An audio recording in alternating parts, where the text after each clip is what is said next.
누가복음 9장을 보겠습니다. 누가복음 9장 18절부터 23절까지 누가복음 9장 18절부터 23절까지를 교독합니다. 예수께서 따로 기도하실 때 제자들이 주와 함께 있더니 물어 이르시되 무리가 나를 누구라고 하더냐.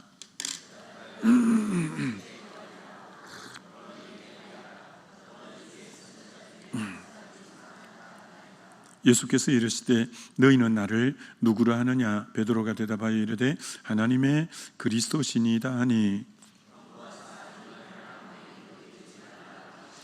이르시되 인자가 많은 고난을 받고 장로들과 대제사장들과 서기관들에게 버림받아 죽임을 당하고 제3일에 살아나야 하리라 하시고 나를 따라오려거든 자기를 부인하고 날마다 제 십자가를 지고 나를 끄시니라. 아멘. 자기를 부인하라 라는 제목으로 말씀을 증거하고자 합니다. 예수님께서 너희는 나를 누구라고 하느냐라고 이렇게 했을 때 베드로가 하나님의 그리스도이십니다 이렇게 대답합니다. 하나님의 그리스도이십니다. 이런 그리스도라고 고백했는데 마가복음에는 주는 그리스도이십니다 이렇게 고백하고 마태복음에는 주는 그리스도시요 살아계신 하나님의 아들이십니다. 마태, 마가, 누가복음의 공통적인 고백은 주님이 그리스도다라는 거죠. 그리스도다. 우리는 항상 이 나올 때마다 또 반복해서 학습하면 좋겠죠. 그리스도는 기름 부음을 받은 자라는 뜻이죠. 기름 부음을 받은 자. 그리스도는 신약 성경이 기록된 헬라어로 기록되었습니다. 그죠? 그러면 히브리어, 구약 성경이 기록된 히브리어에는 메시아고 그게 이제 신약 성경이 기록된 헬라어로는 그리스도, 우리말로는 구세주 이런 게 되겠죠. 그리스도라는 이름 그 의미가 기름 부음을 받은 자인데 구약의 기름 부음을 받은 자가 왕과 제사장과 선지자라는 거죠. 그래 그 의미가 예수님의 역할이 왕의 역할, 제사장의 역할, 선지자 역할을 하실 분입니다. 그럼 그 말은 무슨 말이라 했습니까? 창세기 3장에서 인간이 처음 죄를 지을 때 인간의 근본의 문제가 세 가지인데 그게 바로 선악과를 따먹음으로 죄를 지은 문제, 죄의 결과로 이제 선악과를 먹으면 정령 죽으리라, 죄의 결과로 죄의 싹은 사망의 문제, 그리고 이제 그 에덴 동산에서 죄를 짓게 만든 존재가 그 뱀이 사단, 옛 뱀이요라고 한 사단의 문제. 이제 에덴 동산에서 인간의 가장 근원적인 문제는 세 가지: 죄 문제, 사망 문제, 사단의 문제. 요게 이제 에덴 동산의 그 본질의 문제죠. 죄 문제, 사단의 문제, 사망의 문제. 근데 바로 그리스도가 세 가지 영역인데 제사장, 선지자, 왕인데 제사장은 백성이 죄를 지었을 때 제물을 가지고 왔을 때 그걸 하나님께 올려드리면서 제 문제를 해결하는 자가 제사장이고, 선지자는 백성들이 사망길로 갈 때 복음을 전해서 돌이키게 해서 생명길로 인도하는 자고, 그리고 왕은 요한복음 12장에 내가 십자가에 들리면 세상 임금을 쫓아내리라. 그러니까 죄인에게 왕은 누구냐 하면은 마귀인 세상 임금인 마귀가 왕노릇하고 있는 거죠. 근데 예수님이 오심으로 마귀를 쫓아내고 진정한 우리 왕이 되시는 거죠. 그러니까 결국 그리스도 기름 부음 받은 분이라는 것은 바로 에덴 동산의 세 가지 근원적인 문제인 죄 문제를 해결하고 사망의 문제를 해결하고 사단의 문제를 해결하는 분입니다. 이렇게 고백했으니까 가장 완벽하게 이제 고백하는 고백이 바로 그리스도라고 고백하는 것이라는 것이죠.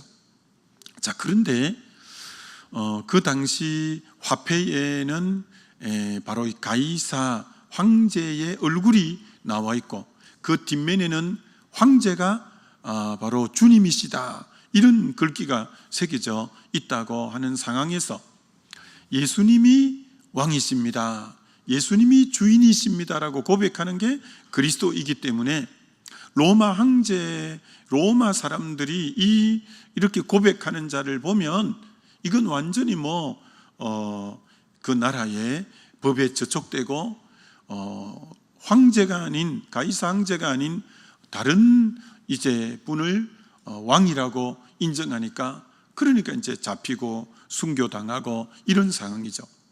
자, 그래서 이 고백을 했을 때 그 다음 구절이 이제 그래서 이해가 되는 거예요. 그 다음 구절 21절에 그리스도라고 고백하자마자 예수님이 이렇게 반응하시는 거예요. 21절에 경고하사 이 말을 아무에게도 이르지 말라 하시고, 왜 아무에게도 이 말을 이르지 말라 할까요?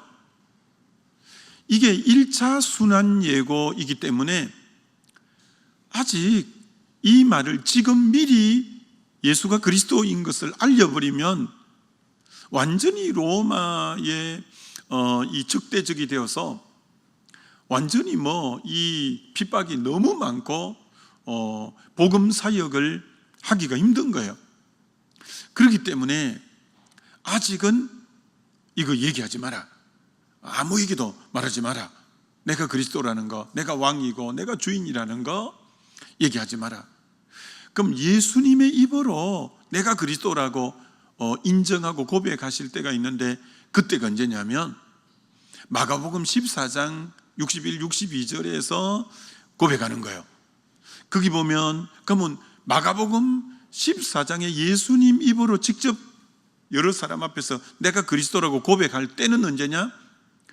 바로 예수님이 십자가에 못 박히기 위해서 잡혀서 대제사장에게 신문을 받고, 헤롯에게 신문을 받고, 또 빌라도에게 신문을 받고, 그 다음 못 박히게 되는데, 바로 대제사장 앞에서 신문 받을 때 대제사장이 네가 찬송받을 이 그리스도냐? 이렇게 물어요. 그때 예수님이 내가 그니라 인정해요. 그러니까 그리스도라는 것을 언제 밝히냐면 십자가 못 박히기 전날에 밝히는 거예요. 그래서 제자들에게 일찍 밝히지 말라고 하는 이유가 아직 복음이 증거되지 않았고 복음에 극심한 방해가 있을 수 있고, 또 두 번째는 어떤 이유 때문에 밝히지 말라고 하느냐면 아직 제자들의 믿음이 그만큼 성숙하지가 않았어요. 그런데 그걸 미리 밝혀갖고 이들에게 극심한 핍박이 있을 때 또 배교하고 이런 어려움이 있고, 또 아직 이들이 복음 증거할 만한 성령의 권능이 임하지도 않았어요. 그렇기 때문에 주님이 그리스도인 것을 이들이 알긴 하지만 경고하사 아직은 얘기하지 마라 라고 하는 그 흐름이 이제 그런 분위기에서 그렇게 말씀하죠. 자, 그리고 이제 구체적인 순환 예고를 22절에 첫 번째 순환 예고를 하죠. 이르시되 인자가 많은 고난을 받고 장로들과 대제사장들과 서기관들에게 버림받아 죽임을 당하고 제3일에 살아나야 하리라 하시고, 그러니까 이 주님의 순환 예고, 이 고난 받으심에 대한 예고는 이 제자들이 상당히 충격을 받죠. 그러나 사실은 구약 성경에 이미 예언되어진 거죠. 주님의 고난에 대해서 구약 성경에 얼마나 많이 예언되어져 있습니까? 어떤 의미로 원시복음이라고 말하는 창세기 3장 15절에 여자의 후손이 뱀의 머리를 깨뜨리고 뱀의 후손이 여자의 후손의 발꿈치를 든다는 건데, 이 발꿈치를 드는 사건이 십자가 사건을 의미하는 부분이라고 말할 수 있죠. 주님이 십자가에 달림으로 도리어 죄를 청산하고 사망을 청산하고 사단의 머리를 깨뜨리는 부활하심으로, 이게 이제 하나님의 비밀이었죠. 비밀. 이미 원시복음 창세기 3장에 죄 지을 때부터 십자가 사건에 대해서는 예고했고, 창세기 3장 21절에 가죽옷을 지어 입힌다고 할 때 그 죄를 덮는 것이 가죽옷은 피 흘려야 가죽이 나오는, 이미 십자가에 대해서 창세기 3장에 죄 지을 때부터 여자 우선이 발꿈치가 들려야 된다는 십자가가 창세기 3장에서부터 나오고, 가죽옷이 이 죄를 가려주는 부분에서도 십자가가 나오고, 이게 창세기 3장 죄 짓는 현장에서 십자가 사건이 어떤 의미로 두 번이나 비유되어지고 있다라고 할 수가 있죠. 그럴 뿐 아니라 가장 적나라하게 구약에서 십자가를 드러내는 것은 우리가 너무 잘 아는 이사야 53장이죠. 이사야 53장에서 얼마나 주님의 십자가에 대해서 적나라하게 상세하게 예언되어진 부분이죠. 이사야 53장 3절로 보면, 그는 멸시를 받아 사람들에게 버림받았으며 강고를 많이 겪었으며 질고를 아는 자라, 마치 사람들이 그에게 얼굴을 가리는 것 같이 멸시를 당하였고 우리도 그를 귀히 여기지 아니하였도다. 그는 실로 우리의 질고를 주고 우리의 슬픔을 당하였거늘 우리는 생각하기를 그는 징벌을 받아 하나님께 맞으며 고난을 당한다 하였노라. 그가 찔림은 우리의 허물을 인하며 그가 상함은 우리의 죄악을 인하며 그가 징계를 받음으로 우리가 평화를 누리고 그가 채찍에 맞음으로 우리가 나음을 받았도다. 우리는 다 양 같아서 그릇 행하여 각기 제갈 길로 갔거늘 여호와께서 우리 무리의 죄악을 그에게 담당시키셨도다. 이게 주님의 십자가 사건을 너무나 자세하게 이미 이사야 53장에서 사실은 예언되어졌다, 이렇게 말할 수 있는 거죠. 그런데 주님의 이 순한 예고를 하자마자 이 베드로가 자기가 생각했던 메시아하고는 너무 다른 거예요. 그러니까 베드로가 이렇게 마태복음에는 반응을 보이잖아요. 주여 그리 마옵소서, 주께 그런 일이 미치지 아니하니이다. 그러니까 주님이 사단아 내 뒤로 물러가라, 너는 하나님의 일을 생각지 않고 사람의 일을 생각하는도다. 자, 그렇게 지금 베드로가 하나님의 일을 생각 안 하고 사람의 일을 생각하는 거예요. 그러면서 주님이 바로 하신 말씀이 아무든지 나를 따라오려거든 자기를 부인해야 된다. 베드로가 자기 생각이 꽉 차 있는 거예요. 자기를 부인해야 되고 제 십자가를 지고 나를 쫓아야 한다라고 말한 이유가, 지금 베드로가 주님을 따르는데 자기 생각으로 자기가 생각하는 메시아, 이 고난받고 이런 유의 메시아 말고, 이게 주님 그렇게 십자가 지는 거 그런 게 마십시오, 그렇게 그리하지 마옵소서, 주께 그런 일이 이러지 않을 겁니다. 막 십자가를 거부하는 거예요. 계속 주님의 십자가 사건을 통해서야만이 인류를 구원할 수 있는데, 이게 자기 생각으로 차 있으니까 이제 자기를 부인하고 누구든지 나를 따라오는 자는 자기를 부인해야 된다, 제 십자가를 지고 나를 따라야 된다, 이렇게 말하는 거죠. 여러분, 여기 이제 기독교 복음의 굉장히 이제 정수죠. 이 정수.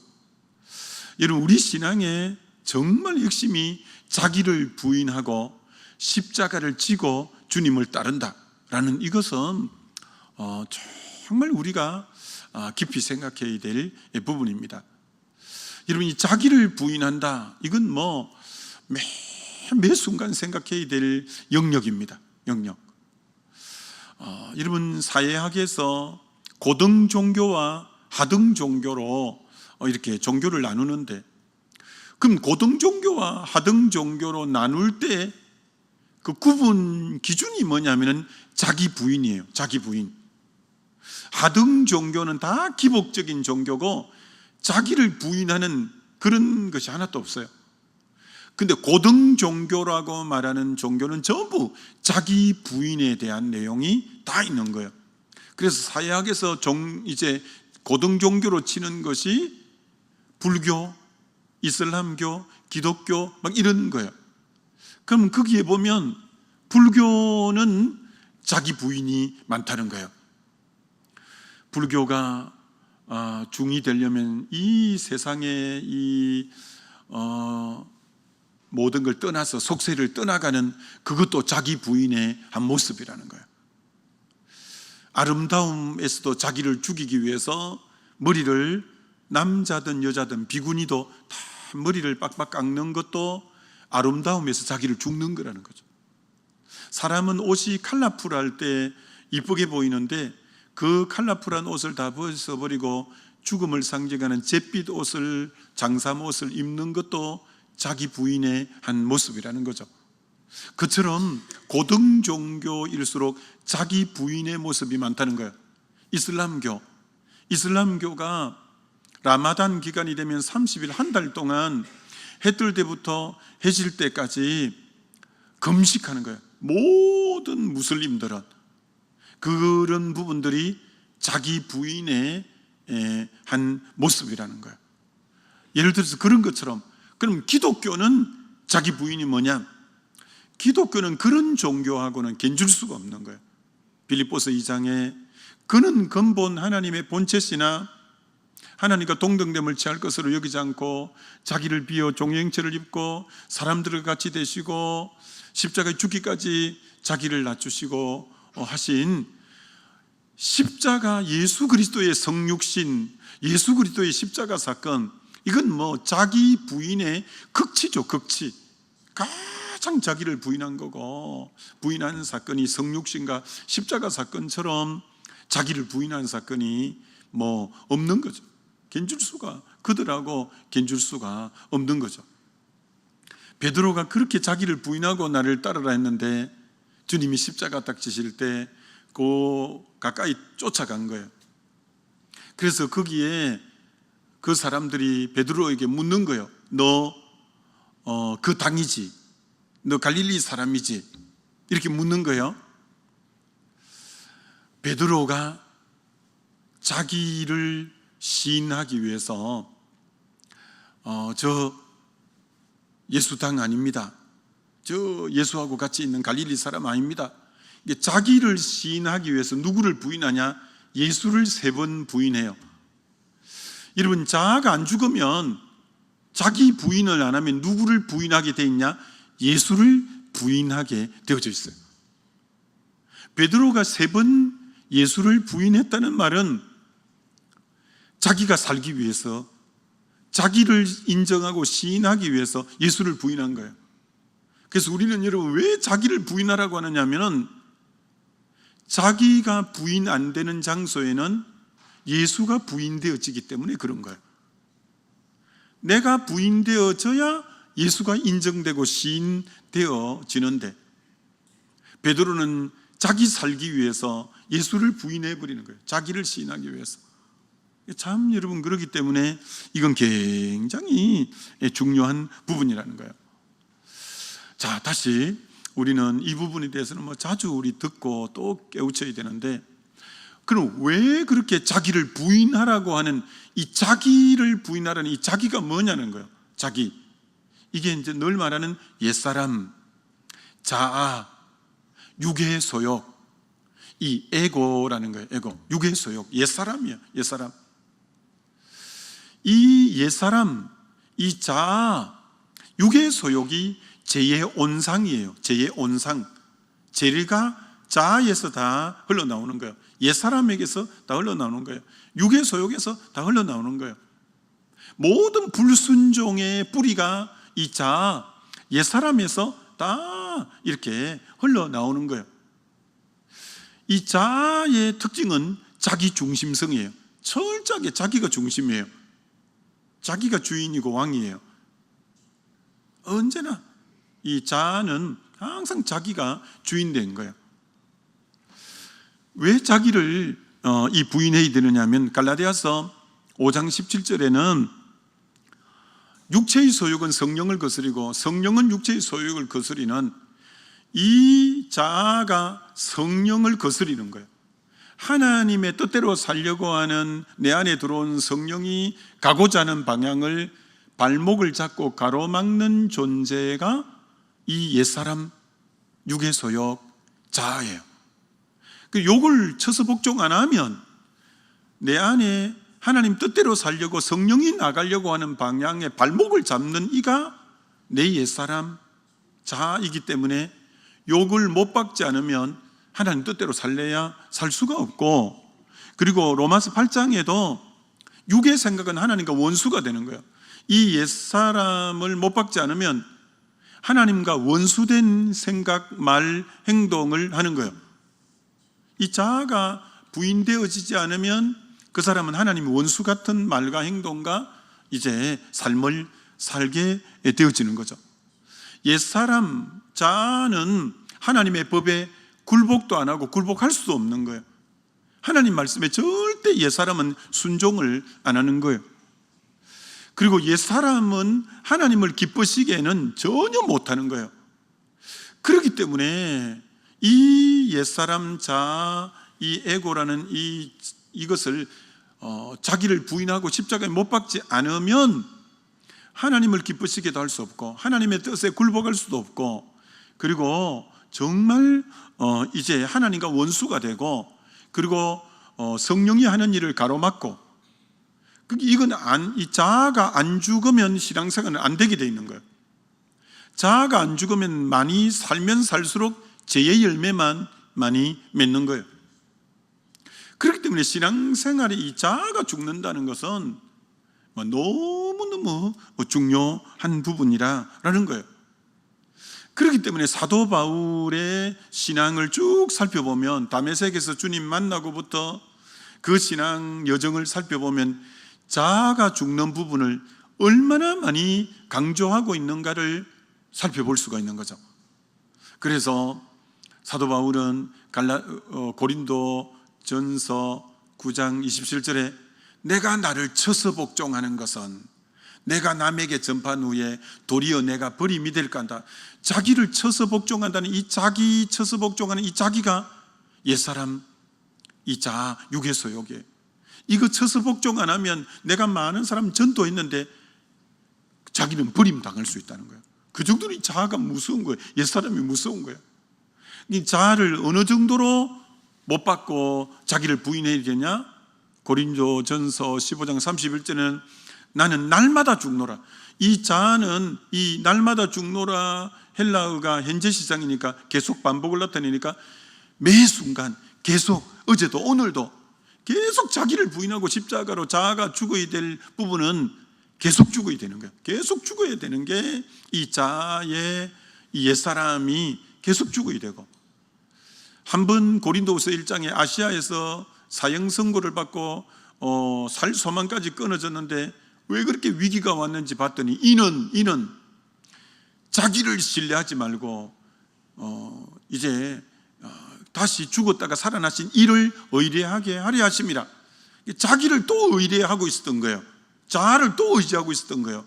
그래서 하나님이 살 소망까지 끊어 사형 선고를 받는 코너에 몰아넣어서야 자기 또 자아를 죽이고 하나님만 의뢰하는 사람으로 만들어갔어요.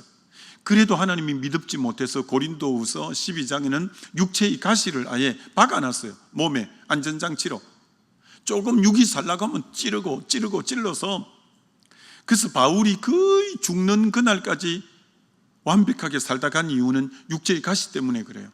브레이크가 딱 하나님이 제동장치를, 안전장치를 넣어놓은 거예요.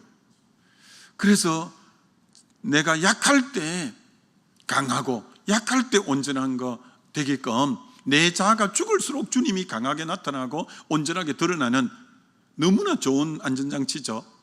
사실은 육체의 가시가 너무 자기를 힘들게 하는 겁니다. 여러분에게 육체의 가시는 다 달라요. 여기 계신 분들의 육체의 가시가 자기를 찌르는 가시가 육체의 질병이 자기를 찌르는 분일 수도 있고, 어떤 분은 물질의 없음이, 가난이 자기를 찌르는 가시일 수 있고, 어떤 분은 못 배운 것이 자기를 찌르는 가시일 수 있고, 어떤 분은 자식이 자기의 가시인 분이 있고, 등등의 여러 종류의 가시가 많아요. 그게 굉장히 싫고 힘들지만 뒤돌아보면 그게 나로 하여금 겸손하게 만드는 거예요. 그게 나로 하여금 이 새벽기도 나오게 만드는 거예요. 그게 나로 하여금 무릎 꿇게 만드는 거예요. 그래서 알고 보니까 그게 도리어 나를 살리는 거예요. 그게 도리어 내 약함을 절절히 깨닫고 주님만을 의뢰하게 만들어서 내가 약할 때 온전하고 강하게 만드는 참 그런 이 육체의 가시들이, 우리에게는 크고 작은 가시들이 누구에게나 있는 이유가 다 거기 있다는 거예요. 자, 여러분, 이 자기를 부인하고 십자가 지는 이 부분에서 굉장히 중요한 게 뭐냐면 십자가를 이해하는 거예요. 로마서 1장과 4장은 칭의, justification이라고 칭의에 대해서 나타나는데, 이 십자가의 의미와 로마서 5장부터 8장까지 성화, 이 sanctification이라고 말하는 성화의 십자가는 의미가 다른 거예요. 이걸 이해해야 되는 거죠. 1장부터 로마서 1장에서 4장까지 십자가는 대속의 십자가예요. 내 죄를 위해서 대신 십자가의 죄를 다 짊어지시고 죽으시고, 그래서 그 예수의 십자가를 믿음으로 죄사함 받고 구원 얻고 예수 생명이 들어오는 십자가가 로마서 1장부터 이제 4장까지의 십자가의 핵심이 대속의 십자가, 죄사함의 십자가, 속죄함의 십자가예요. 이제는 생명이 들어왔어요. 구원 얻었어요. 거듭났어요. 로마서 5장부터 8장까지에 나오는, 특별히 6장에 우리 옛사람이 십자가에 죽고 이제는 그리스도와 함께 산다는 구절이 로마서 6장에 나와요. 그래서 로마서 6장의 십자가는 대속의 십자가거나 제사함의 십자가가 전혀 아니에요. 예수와 함께 죽는 십자가예요. 내 옛사람이 예수와 함께 죽는 십자가, 나도 예수와 함께 죽는 십자가예요. 그러니까 완전히 십자가 의미가 다른 거예요. 칭의의 십자가는 제사함과 대속의 십자가지만 성화의 십자가는 내 옛사람이 예수와 함께 죽는 십자가라는 거예요. 여러분이 십자가를 딱 바라볼 때마다 두 가지를 생각해야 돼요. 먼저는 칭의의 십자가로 대속의 십자가, 속죄함의 십자가를 생각해야 되지만, 성화의 십자가는 저 십자가에서 내 옛사람이 죽었지, 내 자아가 죽었지, 그렇기 때문에 내 안에 그리스도가 살지 라는, 이것을 항상 여러분이 마음에 되새김이 필요해요. 왜 그게 그럼 필요하냐? 이 성화 부분에 십자가를 바라볼 때 내가 예수와 함께 죽었지, 이게 왜 필요하냐면, 이게 바로 갈라디아서 2장 20절이 그래야 가능해지는 거예요. 갈라디아 2장 20절이 내가 그리스도와 함께 십자가에 못 박혔나니, 여러분 그 앞에 그 대목을 깊이 생각해야죠. 이게 바로 성화의 십자가죠. 내가 그리스도와 함께 십자가에 못 박혔나니 이제는 내가 산 것 아니요 내 안에 그리스도가 사는 것이라. 내 안에 예수님이 주인이 되어서 내 삶의 주체가 되어서 살아가기 위해서 내가 그리스도와 함께 십자가에 먼저 죽는 일이 있어야 내 안에 예수님이 살아주시는 거예요. 내 안에 부활의 주님이 살고 내 안에 성령이 나를 지배해 살려면 전제 조건이 내가 그리스도와 함께 십자가에 못 박혔나니, 이게 헬라어로 현재 시제로 쓰여 있는 거예요. 내가 그리스도와 함께 십자가에 못 박혔나니. 주님하고 그런 게 계속 못 박히는 거죠. 주님, 난 오늘도 주님하고 십자가에 못 박혔습니다. 내 옛사람은 이미 죽었습니다. 그걸 인정하고 고백할 때 내 안에 계신 주님이 나의 주인 되시고 오늘 내 안에 살아주시고, 이제 그래서 승리의 삶이 그래서 나오게 되는 거죠. 그래서 여러분, 이 자아가 죽는 건 너무 중요한데 그럼 하나만 이렇게 마무리해 보죠. 그럼 여러분이 이제 예수님의 십자가 볼 때 대속의 십자가, 속죄의 십자가고 내 자아가 예수의 십자가에 같이 죽은 십자가인데, 그럼 내 자아가 죽었는지 안 죽었는지 어떻게 하냐? 자아가 죽어 있다가 자아가 딱 살아날 때가 있는데, 그 분기점이 하나가 있어요. 그게 뭐냐면은 화를 내고 성을 내고 분노하는 지점이 죽은 자아가 벌떡 살아나는 분기점이 분노할 때예요. 여러분, 이거 굉장히 중요한 얘기예요. 여러분이 뭘 하다가 자기 생각하고 확 다른 거야. 자기 뜻하고 확 다른 거예요. 자존심이 확 구겨지는 거예요. 분노가 확 치밀어 오르는 거예요. 그때 화를 내는 사람은 자아가 살아있는 사람이에요. 그때 십자가를 딱 바라보면서 내가 주님과 함께 죽었지 하면서 분노가 이글거리던 분노가 슬 가라앉을 때 그분이 자아가 죽는 순간이에요. 자기가 자아가 살려고 할 때 딱 죽는 순간이에요. 여기 계신 여러분 중에 화를 픽픽 잘 내는 분은 자아가 죽은 분 아니에요. 화를 아주 쉽게 내는 분은 자아를 잘 다스리지 못하는 분이에요. 화를 내고 딱 그 분노가 일어날 때 십자가를 딱 바라보는 거예요. 십자가를 바라보는 거예요. 내가 예수와 함께 죽었지. 죽었음을 인정할 때 다시 분노가 스르르 가라앉는 거예요. 그 성 프란시스 얘기에 유명한 얘기가 있잖아요. 어떤 아낙네가 우물가에서 물을 길러서 이고, 옛날 어릴 때 다 그랬잖아요. 물을 가득 이잖아요. 찰랑찰랑 할 때까지 이렇게 이잖아요. 근데 성 프란시스가 보니까 물동이에 나무 토막을 이고 갈 때 넣는 거예요. 그래서 물어보는 거예요. 어떻게 물동이에 나무 토막을 왜 넣냐고 하니까, 이것은 물이 흔들림을 방지하는 용어로 나뭇가지를 엮는 거라고. 십자가가 바로 그 역할이에요. 마음이 분노가 끓어오를 때 마음을 잔잔하게 하는 것이 주의 십자가를 바라볼 때, 그래 내가 그리스도와 함께 죽었지, 그래 내 옛사람이 죽었지.